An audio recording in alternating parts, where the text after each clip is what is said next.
There's just so much. You're listening to a Mamma Mia podcast. Mamma Mia acknowledges the traditional owners of land and waters that this podcast is recorded on. The following episode contains discussions of violence. Listener discretion is advised. It was a tropical night in Caracas, the capital of Venezuela, and 45-year-old Luis Navia's 25-year stint as a narco was coming to an end. A narco is a drug trafficker, and ever since he'd first tried the stuff as a young man, Luis had dealt large quantities of cocaine.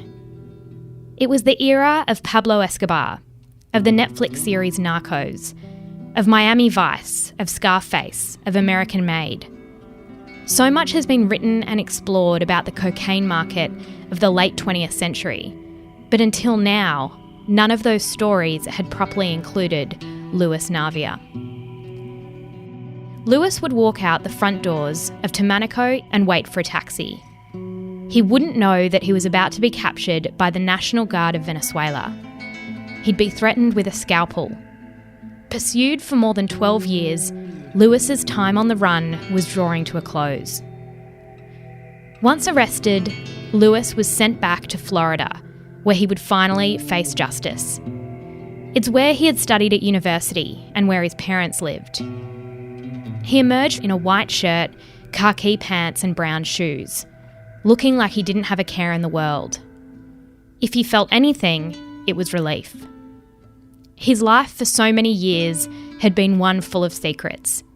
He'd spent more money than you or I could ever dream of.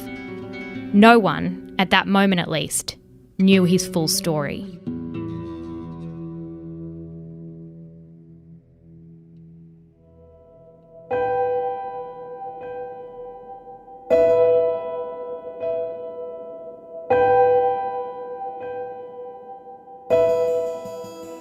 I'm Jessie Stevens, and this is True Crime Conversations, a Mamma Mia podcast exploring the world's most notorious crimes by speaking to the people who know the most about them.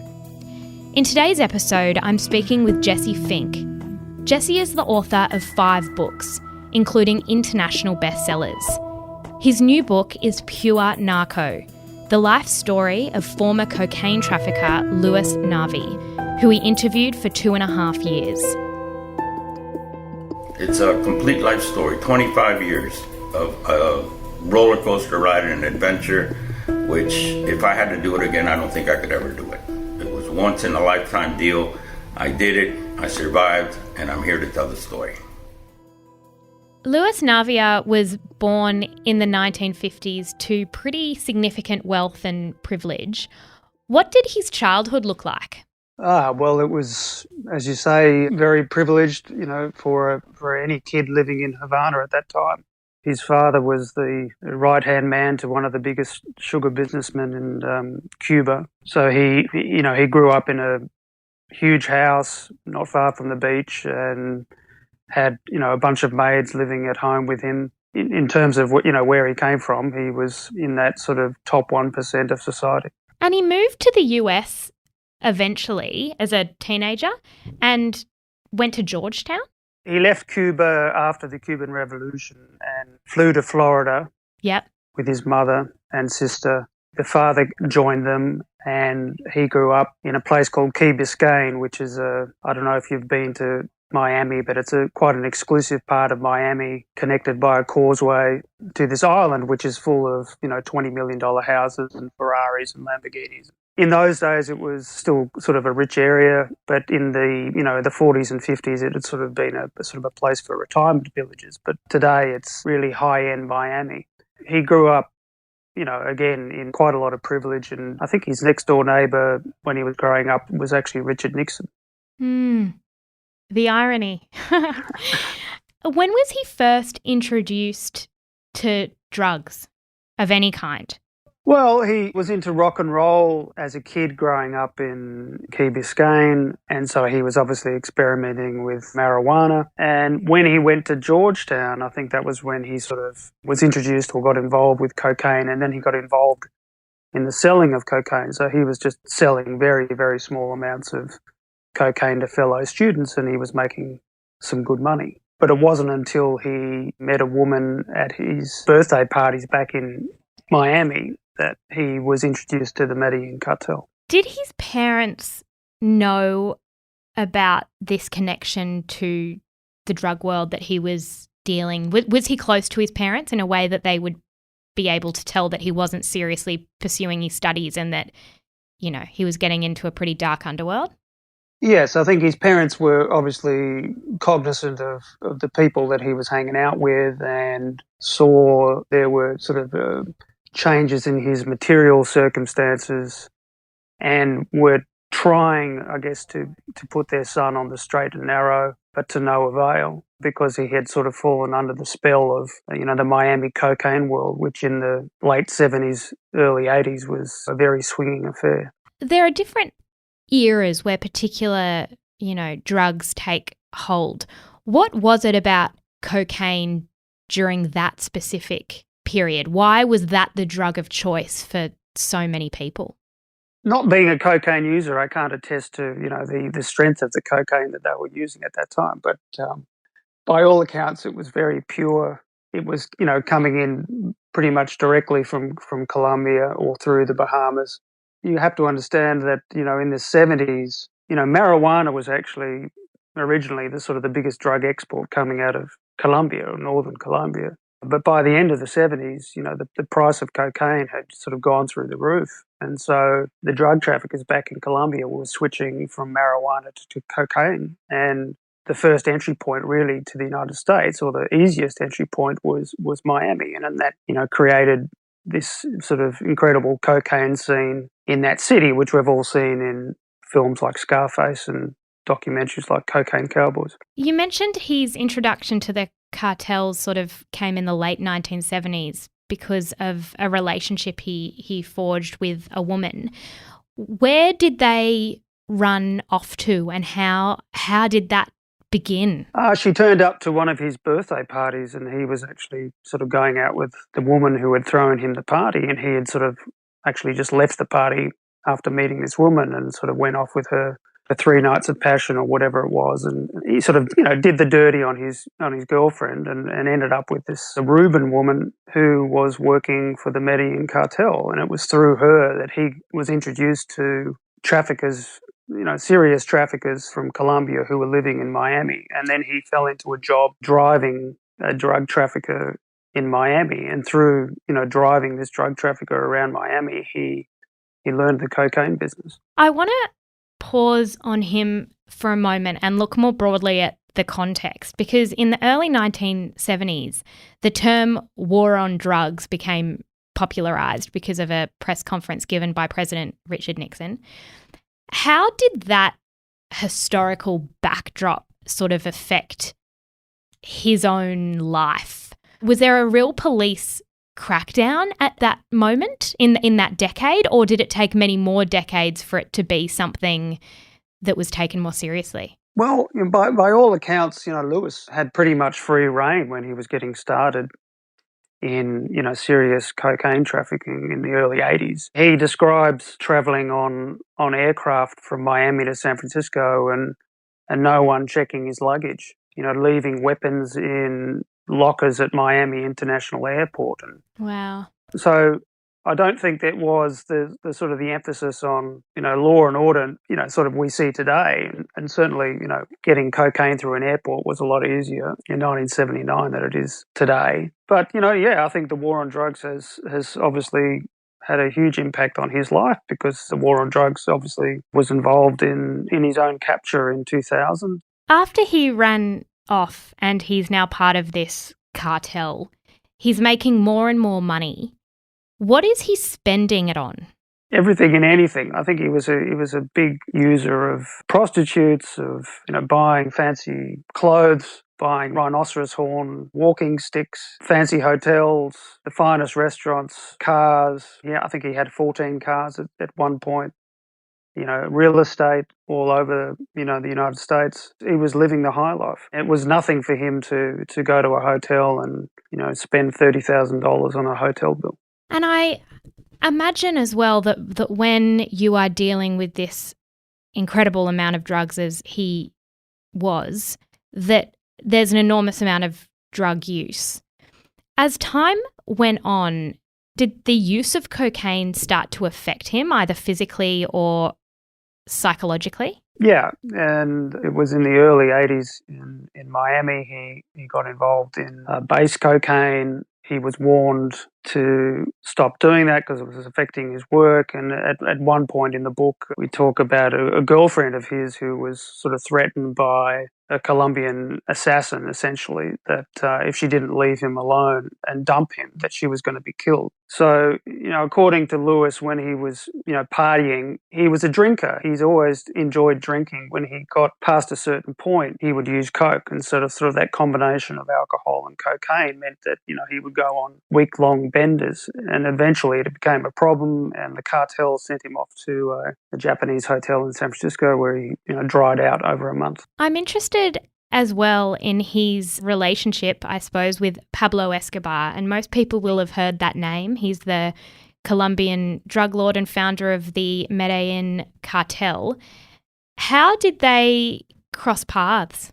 He was simply in a business meeting with another Colombian trafficker at the time, and Pablo Escobar was there on other business, and they shook hands, and that was it. So in terms of, them actually doing business with each other, it was indirectly because, Lewis was working as a transporter for the cartel, and obviously some of the cocaine that he was transporting was Pablo Escobar's. But in terms of their personal relationship, there was nothing beyond them actually physically meeting. People will know, either from watching Narcos or reading a lot about Pablo Escobar's life, the incredible violence that surrounds this sort of drug context. And also, obviously, it's a lot of illegal activity, and you've got blackmail and competing cartels sort of killing each other at points. Was there violence that Lewis was witnessing throughout his time as a drug trafficker? Like what sort of things was he coming across? Oh, terrible things. There's a scene in the book where he's having lunch at a farm in Colombia, and in the next room, a man is being waterboarded and then gets taken out and shot. And this was sort of happening while he was having lunch. And so, he's asked to go into one room, sees a man getting tortured, then goes back to his lunch. It's just a sort of a part of his daily life. How he desensitized himself to that is very interesting to me because obviously that's a part of his personality that I was very curious to kind of try to understand how you switch off that kind of sense of morality because, Lewis was a moral person. He didn't carry a gun. He wasn't involved in violence himself in terms of, hurting other people, but he was in a business that hurt other people. So, how do you create that sort of mental separation, And when there were those instances of torture or murder, what are the sorts of things someone could do that would warrant that? Because he speaks in the book about going, that you're in this business, you know what the risks are, and it's almost a process, I think he calls it almost like a process of natural selection. Like it's almost like dying of natural causes because that's part of the industry. What would someone do in order to justify that sort of punishment? Well, I guess according to him, the number one thing you don't do is you don't lie. You can lose a load of cocaine, but you pay back the money. But you just got to face up to the fact that you've screwed up and make amends for it. But don't lie. If you ever lie, you're dead. What made him such a good drug trafficker? If you ever meet Lewis, he's a very charming individual. He's funny. He's very engaging. He's social. He loves to party. He's the kind of person who's a great lot of fun to be around. So I think he's a people person. And I think that sense of humour is the thing that sort of, helped him not only become a successful drug trafficker, but saved his life on a number of occasions. And when I first met Lewis through a mutual friend who introduced us through WhatsApp, Lewis's idea of his story was that it was very much a sort of a slapstick comedy. And there are elements of the book that are comedic. But as I got into it more and more and sort of pushed him further and further on certain things, I realised it was a lot darker than maybe that he thought. So that was like an interesting struggle between us as me as the writer and him as the subject about what the final shape of the book was going to be. Was it going to be a comedy, or was it a drama, or was it something else? Because the way he viewed his own life was obviously at times at odds with how you viewed his life as someone who, isn't a drug trafficker and therefore might have preconceived ideas about what sort of person does that for a living. Was it difficult to abstain judgment when speaking to someone responsible for some pretty bad things? Exactly. So where's the moral equivalence?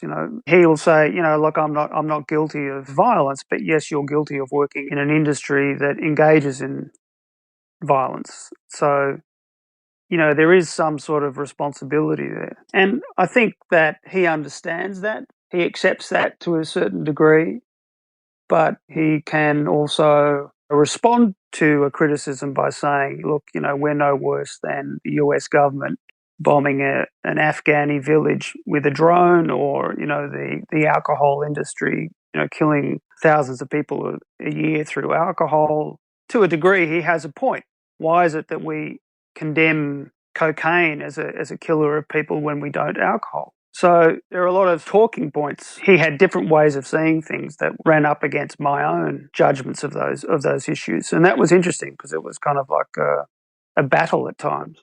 We had some heated moments. Were there particular stories or themes that made those discussions particularly heated? Can you recall any conversations in particular that escalated? I know that there was a discussion about the title of the book, for example. Lewis was very keen to write his life story, but then when the reality of the book being published started dawning on him, and the fact that he had led a very private life, we were going out with a title called Pure Narco, right? Which is not a title that you can really sort of hide from, because from this point on, people are going to Google his name and the word narco is going to come up. It was very confronting for him because, the moment he got out of jail, he went into civilian life. He has a private life. He's a very private person. And now suddenly he has celebrity in connection to the word narco. And I think it's taken a toll on some of his relationships. I know that he has concerns about how the book will affect his business activities, where he lives in Miami, things like that. So, these are all not inconsiderable concerns for him. But at the same time, if we're going to the effort of, spending 2.5 years writing a book about the drug industry, I need him to promote it as well. So that was a struggle that we had. It was like, yes, we really want to do this, but, the fact of the matter is your life is going to change after this comes out. I was interested in the book, the sort of moments of violence that he was threatened with. So he was kidnapped more than once. Was he scared? Was he scared for his life during this period? Look, Lewis is quite a macho person in a lot of ways, and I guess, admitting to being scared is not something that you do. From talking to his ex-wife, she said that, there were occasions where he was very afraid, and I could understand why he was very afraid. If someone's going to dangle you over a pit of crocodiles, I would be shitting myself, Anyone would be shitting themselves in that situation. So to say you're scared is okay. But I think for him to kind of admit maybe what he sees as a weakness was a bit more difficult for him. Part of the process of writing the book was almost like, have you seen the film Analyze This with Billy Crystal, Robert De Niro? It was like, being a shrink sitting down with a guy from the mafia and getting him to, show his vulnerabilities. And that took a long time for Lewis to open up in a vulnerable way. Why was he dangled above a pit of crocodiles? What had led up to that moment? He was bringing cocaine through Cancun in Mexico, basically to work as a drug trafficker in certain areas of Mexico. You certainly need the permission of the local drug lord to do that. And he didn't have the permission of the local drug lord, a guy called Metro. He was kidnapped after playing a game of tennis one day and shoved in the back of an SUV and driven out to a sort of an amusement park which had crocodiles, and he was going to get thrown to these crocodiles by this guy called Metro. And what saved Luis at the last minute was he made a phone call to another drug trafficker who he had lost $250,000 to the previous night. And the other drug trafficker got on the phone to Metro and said, "Hey, don't kill this guy. He owes me $250,000. And that's what saved Luis on that occasion. Otherwise, he would have been crocodile bait. I was in Cancun. I had been partying with one of the Mexican cartel guys, and we were playing pool. That night, in a pool game, I lost $250,000. Some people would cry over losing $250,000. To us, it was just chump change, let's say. But that saved my life, because the next day I got picked up. I was going to get thrown into a pit of crocodiles, and it was because of the pool game, because of losing $250,000, that I got saved from being crocodile bait, let's say. You mentioned earlier that he didn't carry a weapon in what must be one of the most dangerous industries on the planet. Why didn't he carry a weapon? I think he's a non-violent person. I think his non-violence was a sort of a badge of honor for him. And I think it's why people in that business came to respect him and trust him. And it sounds ironic, for someone working in cocaine to not be violent when they're surrounded by violence. But I think that was very important to him. And by not being violent, he found that people came to trust him and that there were never going to be any problems. But if there were going to be problems, he always had the violence of the cartels to fall back on, because the people who he was working for were very violent.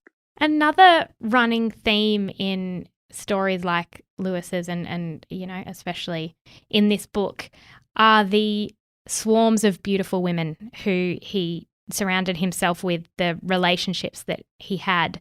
What were his relationships with women like? Mostly, until he met his wife, I think they were mostly based around partying and having a great time. Money, cocaine, real estate, fancy hotels, fancy boutiques, restaurants. The way that he describes the early 80s, it was obviously an incredible time to live.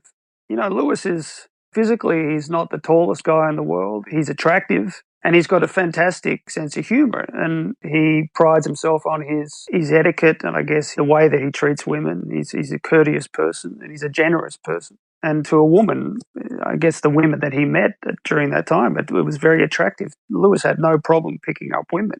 And to this day, when I was in Miami, I went out to dinner with him and his son, and Luis was, extremely charming to the female waiter that we had, and even after paying his bill, he went across the road to a Mexican ice cream shop and bought her an ice cream and came back to the restaurant and gave her the ice cream. I mean, he's just a charming old guy. I imagine in the 80s, that was probably accounted for why he did so well with women. I wanted to ask about his two children, because he describes himself as a normal father. Did they have any sense growing up of what he was doing? Because in the book it describes him as leaving his house in a suit and tie and coming home in a way that might emulate, a father doing a, normal job. Did they know what was going on? No, not at all. Not at all. And in fact, they didn't even know that he went to jail. So the kids were shielded from that. And, an interesting part of the book, I guess, is, looking at how the truth of his life has affected his children. And there's certainly elements of the Navia family who believe that Luis and his ex-wife, didn't handle it in the right way. That, the kids should have known about it a bit earlier than they did. But it's like any family. They, as parents, thought the way that they handled it was the right way. And, I've met his son and daughter, and they're incredibly well-adjusted, normal, Miami adults. You would never pick in a million years that they are the children of a big-time drug trafficker.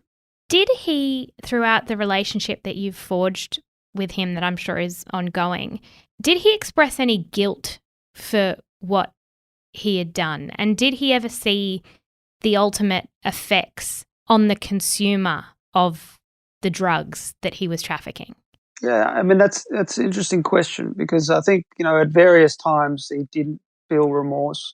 And then there were times where he did feel remorse. And so I think that there was an internal struggle going on inside Lewis during the writing of the book. Because the fact of the matter is that I think he really enjoyed being a drug trafficker. It was the sort of the best part of his life in some ways. So he has nostalgia for it. And in fact, he says, how I have a lot of nostalgia for the drug business. But he knows also that the drug business is not without victims. And so, I guess during the process of me interviewing him daily and asking him questions and getting him to confront, the damage that cocaine does, he came to express that remorse and that guilt. And I could see the guilt, and he deals with that guilt in his own way. But the fact of the matter is, and I'm sure a lot of people would agree, that yes, we condemn drug trafficking. The people who are involved in it rightly are seen as criminals and they rightly go to jail. But they're also incredibly fascinating. I mean, why do we buy these books? Mm-hmm. Because these people are outlaws. They're leading a completely different lifestyle to you and I, and they remain fascinating. And when an enormous amount of money has been amassed over, decades illegally, what happened to all his money? Is it seized when he, is eventually convicted? How is he living now? You've said that he has a business, but did he have to start from scratch when he left prison? He pretty much started from scratch. Yeah, he did. I don't think Lewis has a huge amount of money. And of course, that was something that I thought about a lot. What is the truth? What does he have? What is he hiding something from me? And of course, anyone would think that. But from what I saw, he lives very modestly. He didn't have to pay restitution or anything like that to the US government. I think it was $100 or something. He had a very good lawyer. He spent the money on a good lawyer. In return for his cooperation, he was given a vastly reduced sentence. And I think Lewis would be the first to admit that he was extremely lucky and very fortunate. And, there are drug traffickers who go to jail for 40 years. We hear even in Australia of cocaine traffickers involved in cocaine deals of a couple of dozen kilos or whatever who go to jail for 30 years. So, Lewis was involved in hundreds of tons of cocaine, and 5 years is a very light sentence. Finally, I wanted to ask what you learned about greed during your time with Lewis, because you do say that ultimately this is a book about greed.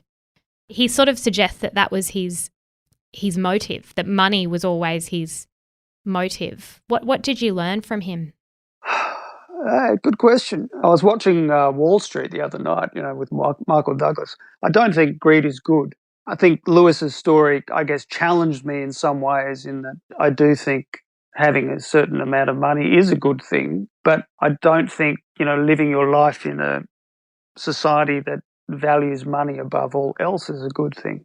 And I think he came from an environment where money and status were things that were more important than, integrity or being a good person. Or in a lot of ways, I guess, a central part of the book is how Lewis came to terms with the fact that the man that he really looked up to in his life, who was his father, was someone that he felt like he never matched up to.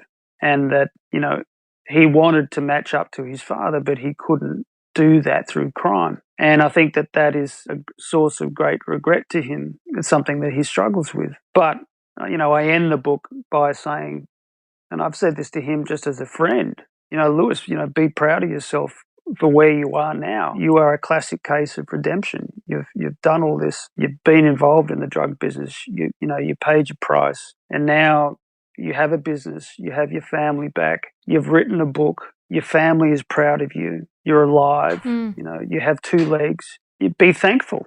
In my eyes, you have lived up to your father. I mean, that's what I say to him. That's what I say to him all the time. But he came from a society, from a background where money was valued above all else. That was how he grew up. So my background is totally different to his. Money is not so important in my background, but it was very important in his. So we had two different ways of seeing the world. But by the end of writing the book, he was interested in, doing yoga and, getting fit and, doing the sort of things that I would do. Whereas before, when he was preoccupied with money, it was all about showing off how wealthy you were. And I said to him, that's no way to a happy life, mate. No. So I think, I've learned some things from him and he's learned some things from me. Absolutely. And I think that both of those things really come through in the book, and it's an exploration of greed and redemption, as you say. Thank you so much for your time. No problem. So some readers will find my outrageous story, my outrageous adventure, to be entertainment. Some will find it to be a cautionary tale.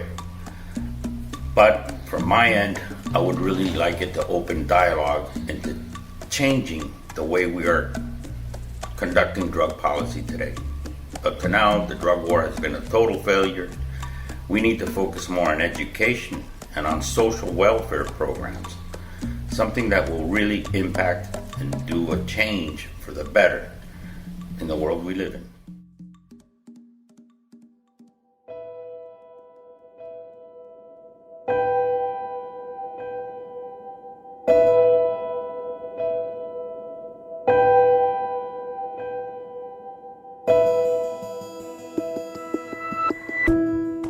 You can find a link to Jesse's latest book, Pure Narco, in our show notes.